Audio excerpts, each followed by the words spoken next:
ఏ బాటైనా పర్వాలేదంట, సమయంతో సాగటమే మన సింపుల్ సిద్ధాంతం.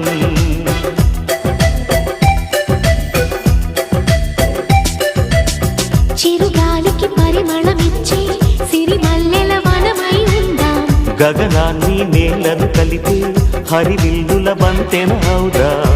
ఆనందం అంటే అర్థం మనమందా, ప్రతి పూట పాటై సాగే హుషారు సరిగమలో.